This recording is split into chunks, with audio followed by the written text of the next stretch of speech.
مرحبا بكم في فيديو جديد. تصدر المنتخب الأولمبي المغربي ترتيب المجموعة الثانية في دورة الألعاب الأولمبية باريس 2024 لكرة القدم بعد فوزه على نظيره المنتخب العراقي بالنتيجة 3-0 في المباراة ضمن منافسة الجولة الختامية للمجموعة الثانية من بطولة دورة الألعاب الأولمبية باريس 2024 الجارية حاليا، والتي ستستمر حتى 11 أغسطس القادم. في المباراة منتخب المغرب 3 أهداف دون رد. الهدف الأول سجله اللاعب أمير ريتشاردسون في الدقيقة 19، بينما أضاف سفيان رحيمي الهدف الثاني في الدقيقة 28. في الدقيقة 36 أحرز عبد الصمد الزلزولي الهدف الثالث، لينتهي الشوط الأول بتقدم المنتخب المغربي 3 نظيفة. الشوط الثاني من المباراة شهد أداء متوسطا من قبل المنتخب المغربي بعد أن اطمأن اللاعبون على النتيجة. حاول لاعبو المغرب زيادة عدد الأهداف في مرمى المنتخب العراقي، إلا أنهم لم ينجحوا في إحراز أي هدف جديد، وبالتالي انتهت المباراة بفوز المغرب 3 أهداف نظيفة.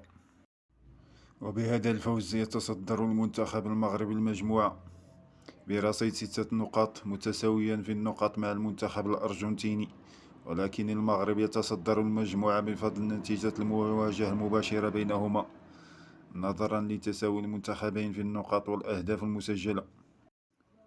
وفي مباراة الجولة من المجموعة الثانية لمنافسة كرة القدم في أولمبياد باريس 2024 تغلب منتخب الأرجنتين على أوكرانيا بنتيجة 2-0 مساء يوم الثلاثاء 30 يوليوز.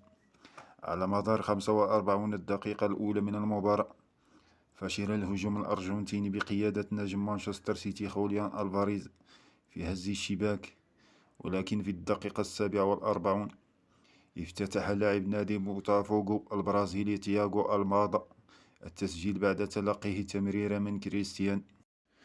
نجح المدير الفني للمنتخب الأولمبي الأرجنتيني خافير ماسكيرانو في الحفاظ على تقدم فريقه حتى الدقائق الأخيرة من المباراة، وذلك عندما قام بإجراء تغييرات هجومية لاستغلال اندفاع لاعبي أوكرانيا للخطوط الأمامية بحثا عن هدف التعادل. أسفرت تعديلات ماسكيرانو عن تسجيل الأرجنتين لهدف ثاني في الدقيقة 90 عن طريق المهاجم البديل كلاوديو بعد تمريرة حاسمة جديدة من كريستيان ميدينا.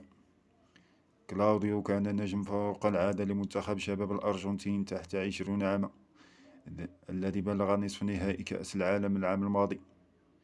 بهذه النتيجة ودعت أوكرانيا البطولة برصيد 3 نقاط في المركز الثالث بفارق الأهداف عن العراق الذي تديل المجموعة الثانية.